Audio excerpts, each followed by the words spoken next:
Sir, ఈడ నా కూతురు పల్లవి కాదు. పాపం ఈ అమ్మాయి ఎవరో ఏమో.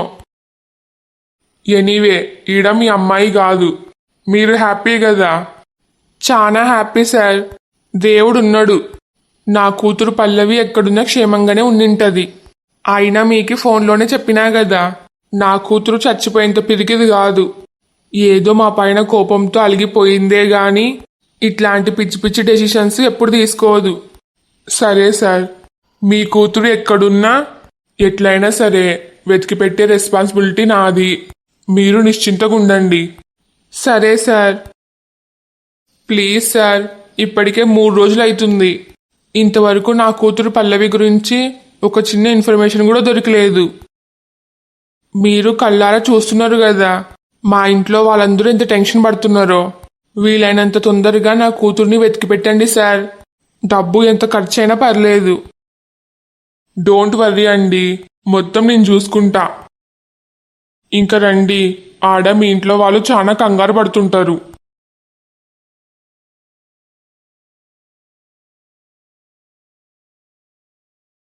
ఏమయ్యింటది?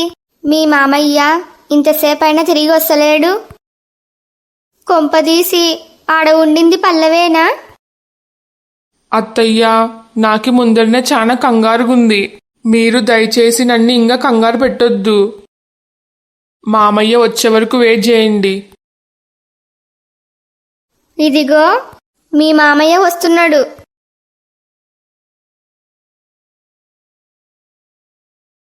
ఏవండి, చూసినారా? ఆడ ఉండింది మన కూతురు పల్లవేనా? మీకి నా ముఖంలో నవ్వు చూస్తుంటే అర్థమైతలేదా? ఆడ ఉన్న బాడీ మన కూతురు పల్లవిది కాదు. ఏవండి, నిజమా?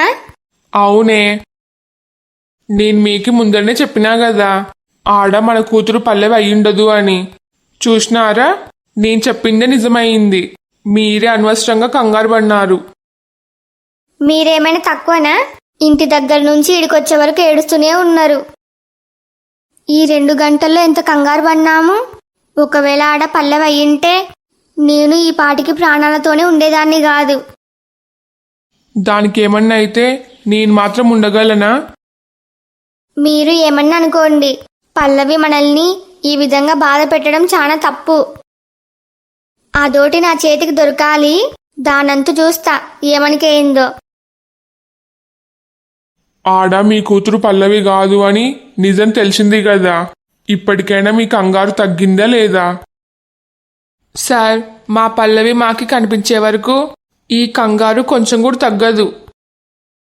అవును సార్, మీకి దండం పెడతా, మీ కాళ్ళు పట్టుకుంటా. నా కూతురు ఏడున్నా గాని వెతికి పట్టుకోండి సార్. ఇంకా ఈ టెన్షన్ భరించడం మా వల్ల కాదు. సరేనండి. ఇంతకు మీరు పల్లవి ఫ్రెండ్స్ అందరికి ఫోన్ చేసి మాట్లాడినారా? మాట్లాడినాను, కానీ పల్లవి ఎవరి దగ్గరికి పోయలేదంట. ఎందుకైనా మంచిదే. పల్లవి ఫ్రెండ్స్ యొక్క డీటెయిల్స్, వాళ్ళ ఫోన్ నెంబర్స్ అన్నీ నాకు సెండ్ చెయ్యి. కొన్నిసార్లు వాళ్ళు అబద్ధం చెప్పే ఛాన్స్ కూడా ఉంటుంది. సరే సార్, ఇంటికి పోగానే సెండ్ చేస్తా. అట్లనే మీ కూతురు పల్లవికి బెస్ట్ ఫ్రెండ్స్ గాని క్లోజ్ ఫ్రెండ్స్ గాని ఎవరైనా ఉన్నారా? ఉన్నాడు సార్. ఒక అమ్మాయి బెంగళూరులో జాబ్ చేస్తుంది. ఇంకో అమ్మాయికి పెళ్ళైపోయింది. తనిప్పుడు హైదరాబాద్లో ఉంది. సరే అండి, మేము వాళ్ళ దగ్గరికి స్వయంగా పోయి ఎంక్వైరీ చేస్తాం. వాళ్ళ పేర్లు రాధా, అఖిల. సరే, మీరింకా ఇంటికి వెళ్ళొచ్చు. సరే సార్, పదండి. అఖిల, రాధా. హలో అఖిల. రాధా, ఎట్లున్నవే? నాకేమి సూపర్గున్నా. నువ్వెట్లున్నావు? నేను కూడా బానే ఉన్నా. నేను చాలా రోజుల తర్వాత గుర్తొచ్చినట్టున్నా. అవును మేడం, మీరు నాకు ఎలాగో ఫోన్ చేయరు, అందుకే నేనే చేసిన. నీకు నా గురించి బాగా తెలుసు కదా. నేను ఎప్పుడు నా బిజీలో నేనుంటా. నాకి ఫోన్ చేసి మాట్లాడేంత టైం కూడా అసలు ఉండదు. నాకు తెలుసులే అఖిల, నేనేదో కామెడీగా అన్నా. సరే గాని హైదరాబాద్లో నీ కొత్త లైఫ్ ఎట్లుంది? అంతా ఓకేనా? అంతా ఓకే. ఇన్ఫాక్ట్ నీకొక గుడ్ న్యూస్ చెప్దామని ఫోన్ చేసిన. ఏంది గుడ్ న్యూసా? ఏందది? ఈ వీకెండ్లో మా ఇంట్లో వాళ్ళందరూ నాకు శ్రీమంతం ఫంక్షన్ చేస్తున్నారు. ఏంది నిజమా? అవునే, నువ్వు ఖచ్చితంగా రావాలి. సరేలేనే, ఎలాగో వీకెండ్లో ప్లాన్ చేసినారు కాబట్టి డెఫినెట్లీ రావడానికి ట్రై చేస్తా. అమ్మయ్య, థ్యాంక్సే. అవునే అఖిల, నేను ఎన్నిసార్లు ఫోన్ చేస్తున్నా పల్లవి ఫోన్ స్విచ్ ఆఫ్ వస్తుంది. అసలు దానికి ఏమైంది? ఒక 3 days బ్యాక్ వాళ్ళమ్మ నాకు ఫోన్ చేసింది. పల్లవి కనబడతలేదంట, ఇంట్లో నుంచి అలిగిపోయిందంట. నా దగ్గరికి ఏమన్నా వచ్చిందేమో అని ఆ ఆంటీ నాకు ఫోన్ చేసింది. అవునే, నీకే కాదు, ఆ ఆంటీ నాకు కూడా ఫోన్ చేసి మాట్లాడింది. పల్లవి ఇడికి కూడా వచ్చలేదని చెప్పిన. అవునా? ఎంతైనా మనం దానికి బెస్ట్ ఫ్రెండ్స్ కదా, అందుకే మనకు ఫోన్ చేసిందేమో. అయినా పల్లవి ఎడికిపోయి ఉంటది? ఏమోనే, నాకు కూడా తెలియదు. నాకెందుకో నీ పైనే డౌట్. ఏయ్, అసలు నువ్వు ఏం మాట్లాడుతున్నావే? పల్లవి నా దగ్గర ఎందుకుంటది? దానికి బెస్ట్ ఫ్రెండ్స్లో నువ్వు నేను తప్ప ఇంకెవ్వరు లేరు. నాకంటవా పెళ్ళయింది. ఇంకా పల్లవికున్న ఒకే ఒక ఆప్షన్ నువ్వే కదా. అదీగాక నువ్వు బెంగళూరులో జాబ్ చేస్తున్నావు, సపరేట్గా రూమ్ తీసుకున్నావు. అదైతేనే సేఫ్ ప్లేస్ అనుకోని పల్లవి నీ దగ్గరికి వచ్చిందేమో. వసై వసై, ఏం మాట్లాడుతున్నావే? పల్లవి ఏంది నా దగ్గర ఉండడం ఏంది? నువ్వేదో చూసినట్టు మాట్లాడుతున్నావు. ఒకవేళ పల్లవి నా దగ్గర ఉంటే నేను వాళ్ళ ఇంట్లో వాళ్ళకి చెప్పనా? ఏమో, పల్లవి ఎవరికి చెప్పొద్దు అనిందేమో. వసై, నీకు దండం పెడతా. ఈ మాట నా దగ్గర అంటే అన్నావు గాని దయచేసి ఇంకెవరి దగ్గర అనొద్దు. నన్ను నువ్వు బుక్ చేసేలాగానే ఉన్నావు. సరేలేనే, నువ్వు ఇంతగా చెప్తున్నావు కదా, నేను నిన్ను నమ్ముతున్నాలే. అమ్మయ్యా, బతికించినావే. సరే, నేనుంటా. శ్రీమంతానికి మాత్రం ఖచ్చితంగా రావాలి. సరేనే, బాయ్. అమ్మయ్యా, కవర్ చేయలేక చచ్చా. వెంటనే పోయి నీళ్ళు తాగాలి.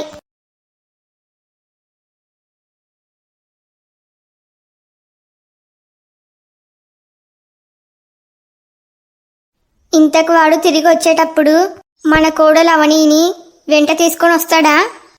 వాడు పోయింది అందుకే కదా, ఖచ్చితంగా అవనీని వెంట తీసుకొని వస్తాడు. ఏమోనండి, ముందరనే అవని వాళ్ళ ఇంట్లో వాళ్ళందరూ వీడిపైన చాలా కోపంగా ఉన్నారు. వీడు ఆడికి పోగానే వాళ్ళందరూ కలిసి ఎన్నెన్ని మాట్లాడినారో. అట్లేం అయిండదులే. మన కొడుకు ఆడికి పోయింది వాళ్ళతో గొడవ పడ్డానికి కాదు, అవనికి సారీ చెప్పి ఇడికి తొలుకొని రావడానికి. వాళ్ళందరూ మన కొడుకుని అర్థం చేసుకుంటారు. నువ్వేమి బెంగ పెట్టుకోవద్దు. మరి నాకు బెంగ లేకుండా ఎట్లుంటది? మీరే చూస్తున్నారు కదా, మొన్నటి వరకు మన ఇల్లు ఎంత కలగుండే. అమ్మాయి, అల్లుడు, కొడుకు, కోడలు, మీరు, నేను అందరితో ఇల్లు సందడి సందడిగుంటుండే. కానీ ఇప్పుడు మీరు, నేను, మన కొడుకు తప్ప ఎవ్వరు లేరు. వాడు కూడా ఇంటికి ఎప్పుడు వస్తాడో ఎప్పుడు పోతాడో ఎవరికి తెలియదు. అసలేంటోనండి, ఏం అర్థమైతలేదు. ఒక సమస్య పోతే ఇంకో సమస్య వస్తుంది. నువ్వు దీని గురించి ఇట్లా మాట్లాడితే ఆ పల్లవి గురించి నిజం తెలిస్తే ఇంకెట్లా మాట్లాడతావో. ఏందండి, ఏం మాట్లాడతలేరు? ఏం మాట్లాడాలి? ఈ ఇంటికి మళ్ళీ మన కోడలు అవని తిరిగి వచ్చే వరకు ఏ సమస్యలు కూడా సర్దుమణగవు. అవునండి. ఇదిగో బైకు శబ్దం వస్తుంది. మన కోడలు అవనీని తొలుకొని వచ్చినాడేమో. వీడేంది ఒక్కడే వస్తున్నాడు? అవనీని తొలకొచ్చలేడా? ఇంతకాడ ఏమైందో.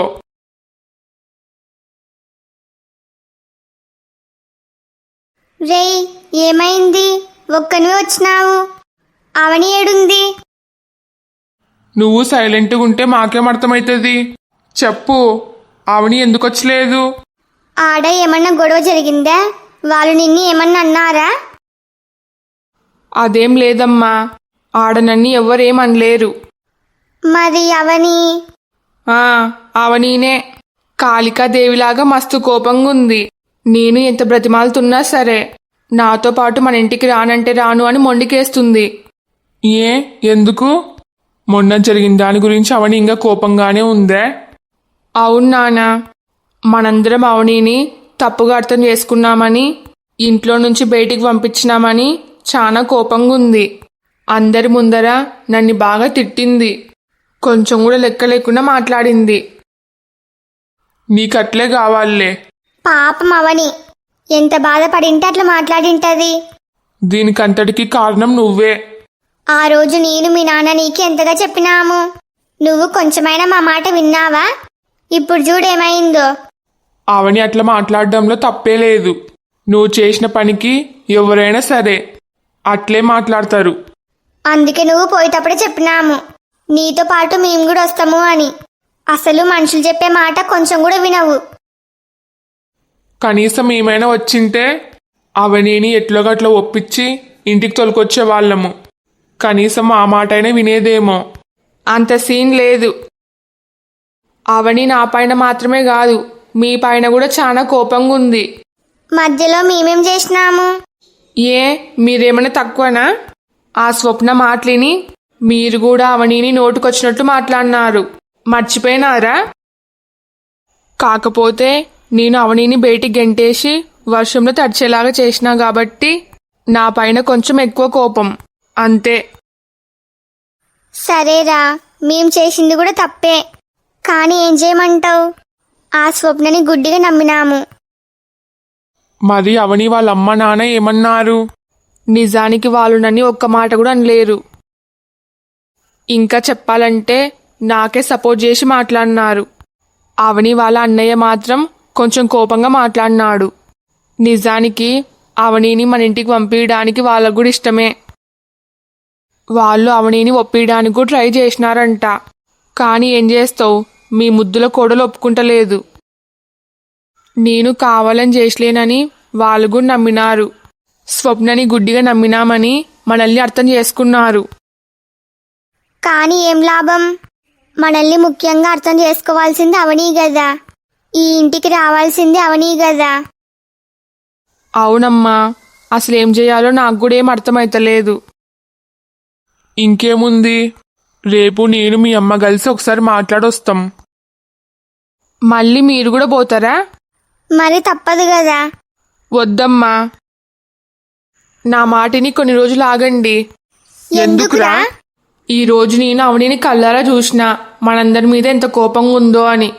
ఒకవేళ మీరు పోయి మాట్లాడినా అవని ఇంటికి రాకపోగా మన మీద ఉన్న కోపం ఇంకెక్కువైతుంది. అయితే ఏం చేద్దామంటావు? అవనికి కొన్ని రోజులు టైం ఇవ్వండి. మన పైన ఉన్న కోపం కొంచెమన్నా తగ్గుతుంది. ఒకవేళ తగ్గకపోతే? అప్పుడు అవనీని ఎట్లా మేనేజ్ చేయాలో నాకు బాగా తెలుసు. వీడేందండి ఆవిని దగ్గరికి పోవద్దు అంటున్నాడు? ఒక విధంగా వీడు చెప్పింది కూడా కరెక్టే. అవనీకి మన పైన ఉన్న కోపం తగ్గడానికి కొంచెమన్నా టైం పడుతుంది కదా, అంతవరకు వెయిట్ చేయడమే మంచిది. సరేనండి. ఛా, స్వప్న ఇంత అడ్డంగా దొరికిపోతుందని నేను అసలు కల్లో కూడా అనుకునలేను. ఇంకేముంది, వాళ్ళందరికీ అవనిది తప్పేమి లేదు అని అర్థమైపోయింది. నిజం తెలిసిన వెంటనే స్వప్నని ఇంట్లో నుంచి బయటికి గెంటేసి సరాసరి అవని దగ్గరకు వచ్చినాడంటే రేపో మాపో అవనిని ఖచ్చితంగా మళ్ళీ తొలుకొని పోతారు. నేను అనుకున్న ప్లాన్ ఏది కూడా వర్కౌట్ అవ్వదు. చా, అవని భర్త వచ్చినప్పుడు నేను కూడా ఇంట్లోనే ఉండింటే బాగుండు. పోయి కూరగాయల కోసం అప్పుడే మార్కెట్కి పోవాలా? ఒకవేళ నేను కూడా ఉండింటే వాళ్ళు ఇంకోసారి అవని కోసం రాకుండా చెడామడ తిట్టి పంపించేదాన్ని. ఆ అవనికి సపోర్ట్ చేస్తున్నట్టే మాట్లాడి నా ప్లాన్ వర్కౌట్ అయ్యేటట్టు చేసేదాన్ని. ఇప్పటికైనా మించిపోయిందేం లేదు. అవని కోపంలో వాళ్ళ అత్తగారింటికి పోను అని చెప్పింది. ఇంకా దాని కోపం తగ్గకుండా అప్పుడప్పుడు ఆజ్యం పోస్తూనే ఉండాలి. అది జీవితంలో దాని అత్తగారింటికి మాత్రం పోకూడదు. ఇప్పుడు స్వప్న చాప్టర్ క్లోజ్ అయింది, నా చాప్టర్ ఓపెన్ అయింది.